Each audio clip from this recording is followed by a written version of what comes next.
Hey, just figured I'd make another video. I really don't do a whole lot of stuff or upload anything on YouTube, but the bullshit that I went through with that bazooka speaker just kind of makes me want to make a video to help people kind of see what they can do instead of spending $500 on something that's literally going to screw up the first time that they get it wet. So I pretty much got you can see that. I think it's a Condition 1 is the name brand, but it's about maybe like 12, 14 inches tall by, let's say like 18 or 20 inches, and then by about 24 this way. And pretty much just got these Kicker KM8s marine speakers. They have the LEDs or whatever behind it. With they got a tweeter and it's the regular, coaxial or whatever. And then I got this Bose head unit, which I would not recommend. I was actually going to delete that on my wife's box that I built. I wound up getting a Bluetooth receiver and just putting inside of it because I'm pretty sure this thing's got water inside of it because I could see it like up there in the screen. But anyways, this is my first box that I just uploaded today. I figure since there were people commenting on it, I might as well make a video of it if I can get it open. It seals up pretty good. But I basically just took this amp that I already had, my Rockford 400 watt, out of my vehicle. Actually, I had 2 amps in my vehicle, and just used the head unit to as a Bluetooth receiver or whatever, hooked to the amp to the speakers or whatever. You can see I got a pretty good bit of silicone. There is got some different connectors and stuff inside of here or whatever. But that's basically it. It's just the 2 speakers, the head unit, and then the amps inside of the box. It's kind of messed up. It gets shook up so much on the trail. But this box is actually completely submergible. I think up to like 10 or 15 feet. And there's 2 spots, I don't remember where they are, that you have to kind of inject or force silicone up into it or whatever, because it's where the speaker and the LED wires come up on the sides or whatever. But pretty much I just silicone that and then did some really heavy silicone around it and just bolted them down. Yeah, I mean, man, I've literally completely submerged this entire unit several times. Me and the wife went to Muddy Bottoms this past, I think, August. And, they have them bike washes or whatever where they spray jet water or whatever out to wash your bike off. You just drive through it, and I went through it at least 10, 15 times, and I've never had a problem. I mean, I think like a week ago, I just submerged it underwater when I sunk my freaking bike out in the backyard. But I think this one wound up costing me about maybe $600. I want to say it was about, because the box was damn near $200. The speakers were like $150. The head unit was like $100. And then how much is that? That's about $160, $360, $460.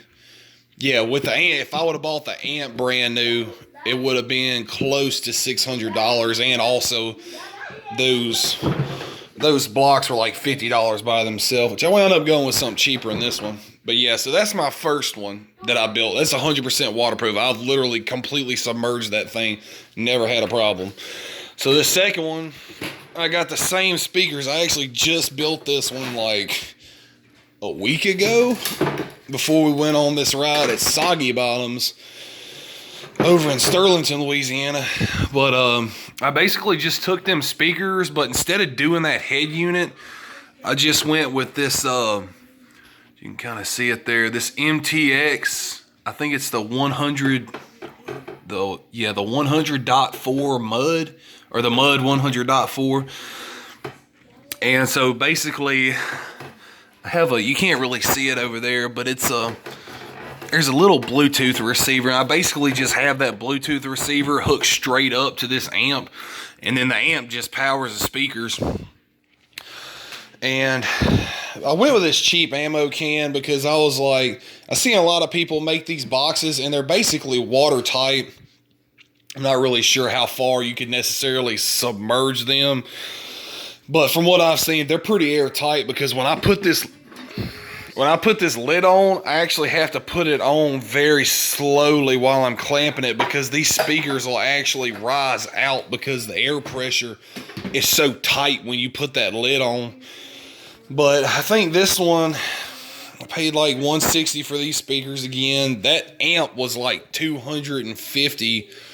So that's about $350. That's about $400 with just the speakers and the amp, and then that Bluetooth receiver.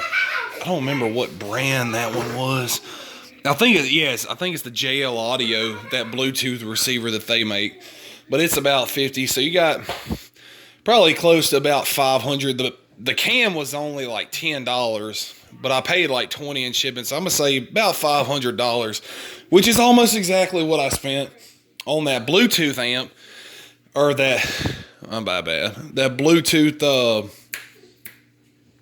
the Bazooka. I don't know, I'm stuttering so damn bad. But anyways, that Bazooka was about $500, and I built this, and this whole thing, this is 100% waterproof. It's already been submerged. I just built it a week ago, and you can obviously see it's covered in mud. I mean, it's got mud. I mean, these entire speakers, I've had to wash them out like every other hour on the ride because they just completely caked everything in mud. And they work perfect. They're really damn good speakers. And, I basically just silicone, very heavily silicone around them. You can see it on the bottom. You can see all that excess silicone.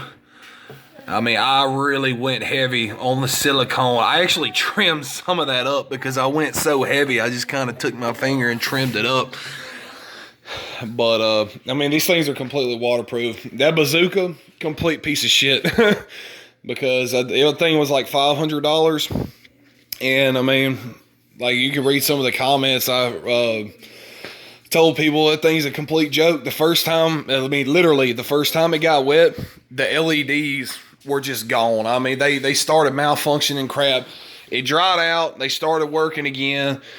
And as soon as it got wet, again, it started happening. And by the third time that it got wet, they were just destroyed. It wouldn't connect.